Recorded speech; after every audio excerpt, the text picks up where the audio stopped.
Before the news cameras arrived, before the press briefings, before the detective took it personally, there was just a father screaming into silence.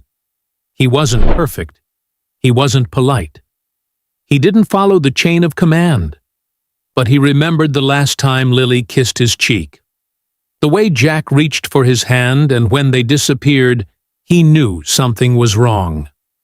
While the headlines focused on official statements, while the RCMP filtered what the public could see, he was digging, demanding, yelling into rooms that shut their doors. And when they wouldn't listen, he made them. This isn't a story about grief. It's a story about war. One man against the machine, against whispers, against a truth no one wanted found. And the worst part, he was right from the very beginning. But before we dive into this, I kindly subscribe to our channel if you believe in fighting for justice. We've just crossed 400 subscribers, all because of your support. And we need that same energy to reach 3,000, then 5,000, and then 10,000. So go ahead and drop your DNA on that subscribe button, because wherever you are, the day this vision is fulfilled, I will send my appreciation straight to you. Let's keep building this community that fights for justice together. There's no manual for what he became after the disappearance, no guide for the kind of man a father turns into when his children vanish, and the system treats him like a footnote, just instinct, just rage, just a voice, screaming in rooms that refuse to listen. You didn't see him in the headlines. He wasn't on the podium. There was no official quote beneath his name. In the first wave of press conferences, he stood in the back, uninvited, unmentioned. He watched a narrative unfold, one that barely acknowledged he existed. The stepfather was center stage. The mother stayed quiet. The RCMP controlled the language. We're actively investigating. No cause for panic. We're following leads, but he knew something was off. He remembered the way Jack cried when he had to go back to that house. He remembered the time Lily told him in her tiny voice, "I don't like it when Daniel is mad." He remembered the bruises, the missed phone calls, the day Child Protective Services told him, "We found no evidence of harm." And when his kids went missing, the silence from the people who were supposed to protect them, that silence became unbearable. He called. He showed up. He begged. Not for attention, not for media, but for someone, anyone, to listen. Instead, they labeled him CODY Sullivan, emotional, disruptive, unhelpful to the investigation. They used his anger as proof that he didn't belong at the table. But the truth is, he was the only one who had been paying attention. This isn't the story of a man consumed by grief. It's the story of a man set on fire by it, who took the very system that shut him out and cracked it open with his bare hands. He remembers the moment the call came in. Not from police, not from a family member, not even from the mother. It was a neighbor. Breathless, unsure. They're saying Lily and Jack are missing. Missing. The word didn't register at first. Not until he dropped the phone. Not until his chest stopped rising, and the room felt like it was tilting. He tried calling her, their mother. No answer. Tried the RCMP tip line. Got a recording. By the time he reached the house, it was already roped off. Officers, yellow tape, and Daniel Martell outside giving a statement. Daniel, the man the children never called. The man Jack once described as too loud when he drinks. But Daniel's voice was the one on the cameras. His quotes made the press release. His timeline was accepted without question. Meanwhile, the father, the real father, CODY Sullivan, stood behind a barricade, watching strangers speculate about the last moments of his children, watching investigators take notes, but never take his name. Not once did they ask, "When did you last see them?" Did they mention anything? Was something wrong? Because he had answers. He knew the last time he saw them. Just 4 days before they vanished. Jack had a scrape on his arm. Lily was quieter than usual. And when he'd asked what was wrong, she just said, "I want to stay longer." But Mommy said no. That was the last moment he heard her voice. The last time Jack gave him a sloppy, lopsided hug. The last time his world was whole. And while officials scrambled for press coverage, while Daniel played the grieving stepfather on camera, the father was screaming from the sidelines. Not for attention, but for truth. But truth doesn't fit neatly into the story they were building. Truth is messy. It implicates people. It demands confrontation. And so, like everything else that made people uncomfortable, his voice was edited out. Not once mentioned in the RCMP's official timeline. No updates given directly to him. And when he asked questions, they told him, "We'll get back to you." They never did. That day, on the day the world was told Lily and Jack had disappeared, he didn't just lose his children. He lost his place in their story. The calls started the next morning. First to CPS, then to the RCMP, then back to CPS again. I need to know who last saw them. Did they file a safety check? Were there any previous reports, voicemail, transferred lines, a promise to circle back? But no one did when he showed up at the Child Services office. They told him, "We're not at liberty to share details at this time." When he went to the RCMP post, they said, "The case is under control, sir. Please don't interfere." Interfere. That's what they called it. A father asking why his kids are gone. A father trying to understand how bruises were dismissed. A father who raised concerns months ago with names, dates, and photos. But now he was a problem. When they called him unstable, emotional, too involved. In closed-door meetings, they brought up his past. A custody dispute 5 years ago. A bar fight he never denied. Words like volatile and difficult suddenly appeared in their internal summaries. And just like that, the narrative shifted. He's trying to insert himself. He's not the custodial parent. Let's focus on what we can prove. They never asked what he knew. Never reviewed the concerns he filed last year. Never followed up on the photos of bruises he emailed a social worker in April. Instead, they closed the door. They let Daniel Martell speak on the evening news. They let the mother sit behind legal counsel, silent and protected. And they left him. Lily and Jack's biological father on the outside looking in.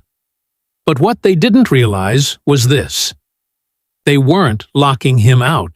And they were locking themselves in a room filled with silence, with files that contradicted each other with timelines that didn't match. And while they rehearsed press statements, while they doubled down on containment and control, he started collecting names, dates, locations, a different kind of case file, one written in the voice of a father, one that would not be ignored forever. There's a name for men like him, not father, not advocate, not even concerned parent. They called him a problem, a disruption, a threat to the process. Because he started showing up first at the town hall, quietly at first, just asking who was in charge of the missing person's response, asking for public timelines, access to traffic cams, clarification on the last time anyone outside the house had seen Lily or Jack. They told him, this isn't the place. So, he found the school. He stood outside the gates, waited for the bell, then asked to speak to the principal, not as a protester, not as a media stunt, but as a father whose children had been in that building just weeks before they vanished. The principal said she couldn't discuss student matters, that it was under review, that she was cooperating with law enforcement. He asked, "Did anyone file a concern about Jack's bruises?" Was Lily's withdrawn behavior ever documented? The only answer: a locked door. Then came the visit to the CPS building, the same one he'd called dozens of times. This time, he waited in the lobby until someone came down. The caseworker assigned to the family. A name he recognized from the paperwork he never should have had to fight for wasn't available. But another staffer came out nervous, looking over her shoulder, telling him, "Sir, we can't share that information with you. You're not the custodial parent." He clenched his fists, not to strike, but to keep himself grounded. Because the rage wasn't abstract, it wasn't vague. It was names, faces, dates, moments that could have saved his kids and didn't. His voice shook, not from fury, but from being ignored for too long. But to them, that shaking meant danger. His persistence meant volatility. His presence meant aggression. A police officer was called to escort him out. Not because he made threats, not because he broke any laws, because he refused to stop asking. In a system that preferred silence, he was volume. In an investigation that leaned on closure, he was insistence. They started referring to him in internal emails. "Father is causing disruptions. See, he's making staff uncomfortable. Recommend limiting contact." But what they missed, what they all missed, was this. He wasn't unstable. He was breaking. Breaking from weeks of being erased. Breaking from the knowledge that while he was pounding on locked doors, someone else might have been covering up the truth. And yet still, he didn't stop because it wasn't about appearances. It was about two children, his children, and someone knew where they went. The system wanted him quiet, but silence wasn't in his blood. Somewhere in the noise, between grief and rage, came clarity. A memory. A photo. Not just any photo, but one taken 4 months before the children vanished. Jack sitting on a swing, smiling, but only just. Zooming. And there it was, a faint shadow on the upper arm. Not enough to scream abuse, but enough to whisper, "Oh, look again." He had asked about it, and the response was familiar. "Kids, fall, boys, rough house. You're overthinking it." But now, in light of everything, that photo felt radioactive, and it wasn't alone. He opened a folder on his phone labeled Lily. Inside, hundreds of messages, photos of her drawings, snippets of poems, and then a text sent at 9:42 p.m., exactly 10 days before the disappearance. It read, "I heard Mommy crying again. He was yelling, 'Jack hid in the closet. Can we come to your place soon?' He had replied instantly, 'Anytime, always.' But the next morning, the thread ended. No follow-up, no reply. When he brought this to RCMP, they said it didn't change the timeline. When he forwarded it to Child Services, he got no response. So he made a decision. He posted it publicly. The photo of Jack's bruise. The screenshot of Lily's message with their names redacted, but the timestamp left intact. The caption, "If this doesn't matter, what does?" Within an hour it spread. Not viral. Not yet, but enough. Enough for a former teacher to message him privately. I remember her being quiet after weekends at home. Enough for an old neighbor to comment. I always thought the screaming next door wasn't normal. Enough for strangers to say, "Why wasn't this part of the investigation?" And just like that, the frame began to crack, because now it wasn't just a father yelling in empty rooms. It was others remembering, reaching out, filling in the gaps. The official narrative refused to close. It wasn't much, but it was a start. And sometimes all you need is one missed clue, one undeniable thing that no one can unsee. He gave them that. And now they were watching. The system didn't break. It didn't malfunction. It operated exactly as it always had, calculated, clean and cold. But systems forget one thing. People talk. And once he posted the bruise, once Lily's text made its way into the hands of the public, something shifted. The views came slow at first. 300 shares, 1,100 comments. Then an early childhood educator reposted it. I saw that child flinch once. When Daniel entered the room, I told myself it was nothing. I don't think it was nothing anymore. The dam didn't burst. It cracked. And then came the drips. A message from someone who lived on the same street. He always slammed the door too hard when he left. It made my kids jump. A former church member, Lily, stopped showing up to Sunday school 2 months before they vanished. I asked why. Her mom didn't answer. A mother from the school pickup line. I saw Lily's lips split once. I wish I had asked. Not everything came in support. Some were colder. You're going to make this worse for their mother. Let it go. The police know more than you. You're unstable. We remember what happened with your custody case. He read every word. He didn't sleep. He couldn't. Because this wasn't about clearing his name anymore. It wasn't even about justice. It was about them. Jack, Lily, 2 children whose voices had been buried beneath bureaucracy, reputation, silence. He posted again, this time with a caption that simply read, "I don't want apologies. I want the truth, even if it hurts." That post hit 500,000 views in 2 days. It made the news, not the evening segment. Not yet. But a local podcast picked it up. And then, a reporter who had once been warned to stay away reached out off the record. I think something was buried, and I think you're the only one still digging.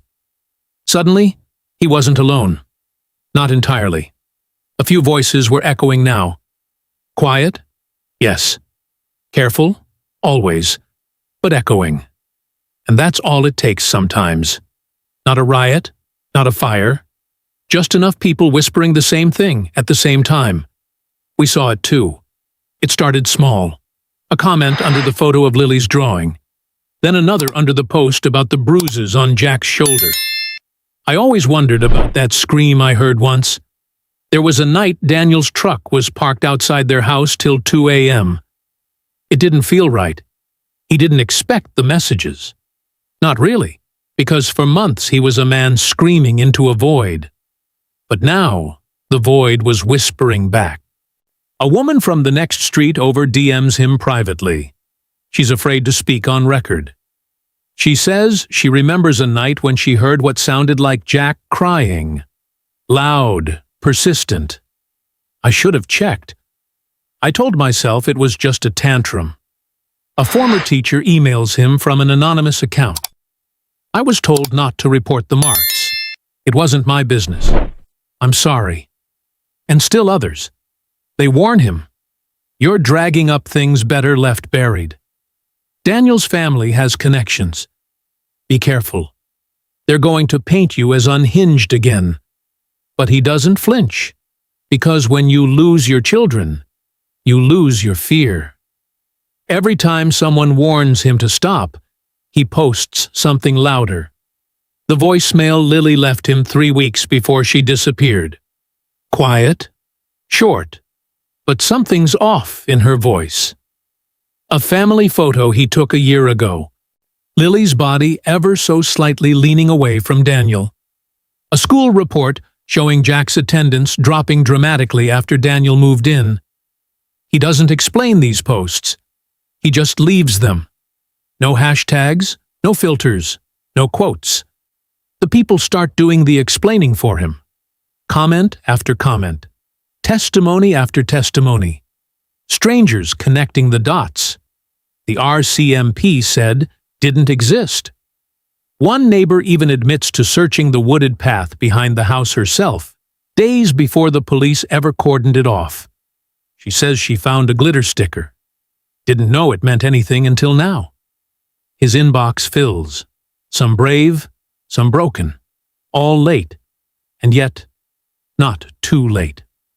Because the silence that once protected Daniel is now cracking, and the man once dismissed as angry, unstable, and impossible is suddenly sounding like the only one who's been telling the truth.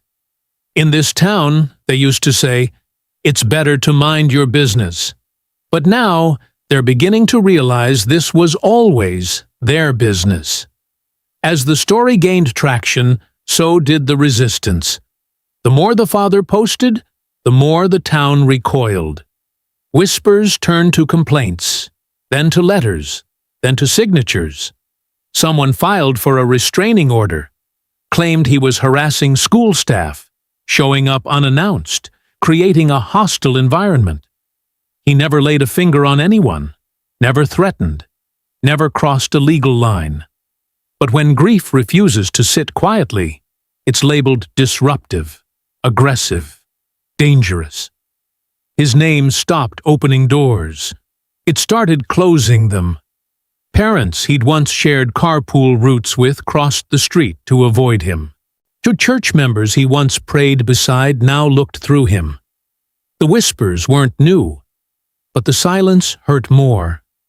They said he was obsessed, that he was stuck in denial, that he was trying to shift blame for what was clearly a tragedy. But it wasn't just grief driving him.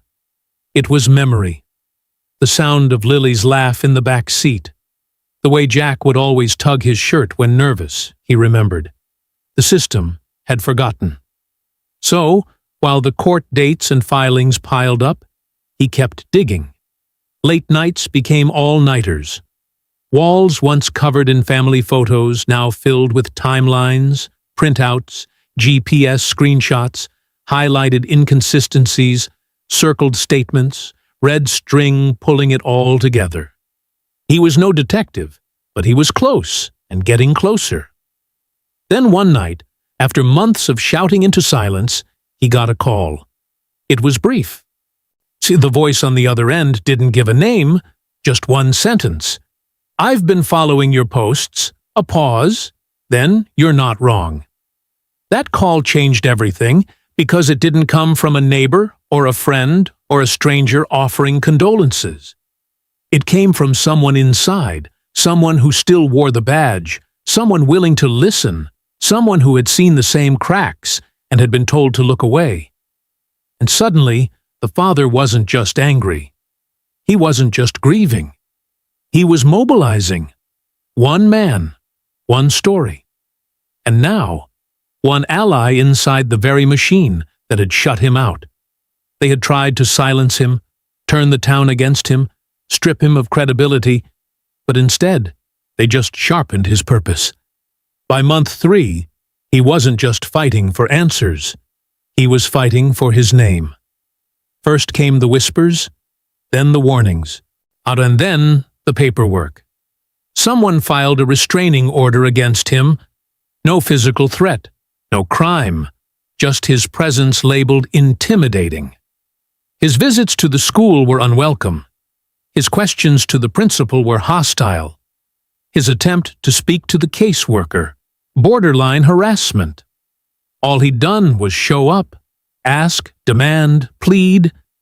But when you scream into a broken system, the system calls you dangerous. His name was no longer that of a grieving father. It was a problem. Church invites stopped. Friends fell silent. Neighbors who once waved now closed blinds. At the grocery store, people turned the other way. At town hall, they rolled their eyes. He's unstable. He's making it worse. He's hurting the investigation. But what investigation? The one that stopped at Daniel Martel's timeline. The one that never asked about Jack's bruises. And the one that never pulled GPS logs from the family's devices. They called him disruptive.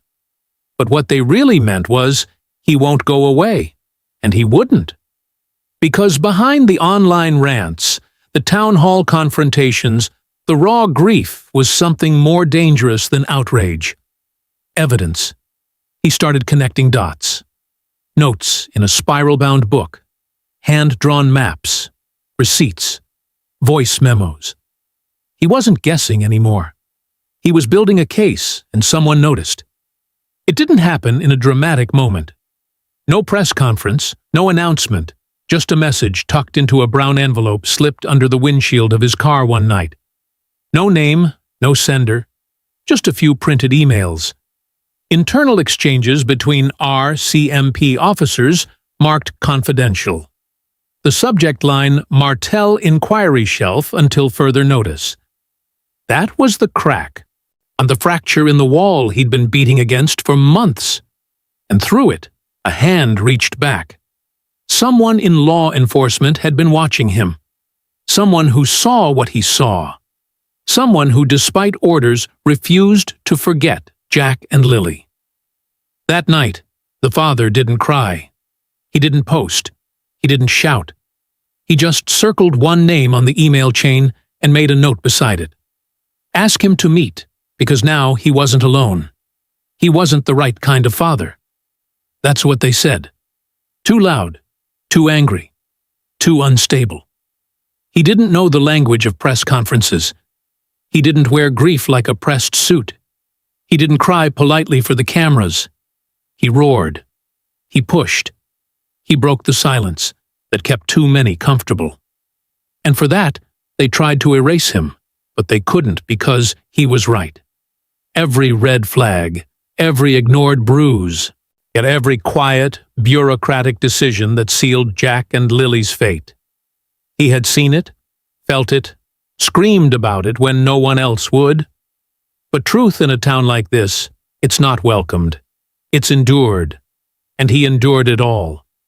The restraining orders, the social exile, the whispers, the blame.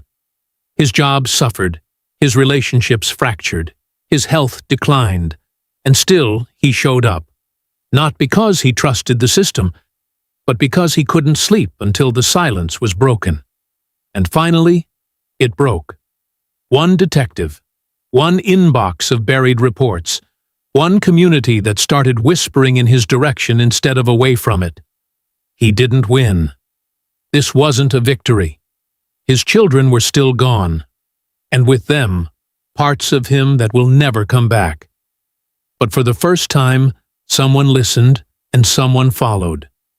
Not because of procedure, not because of protocol, but because of a father who refused to disappear. In the end, there was no justice in sight, just wreckage. A man on the edge of ruin, burned by the very system that should have protected his children. And the chilling truth that still hangs in the air. Why did a man have to lose everything before anyone believed him? Silence didn't fail him. Silence protected everyone else. But truth demanded a cost, and he paid it. The father fought with nothing but memory and instinct, but now someone else is listening. And he's not just listening, he's digging. The investigation isn't over. The truth didn't end here. Stay with us because the detective isn't done, and the story of Lily and Jack Sullivan is far from over. More updates only from Detective Max. One voice still refusing to let this case disappear. Music.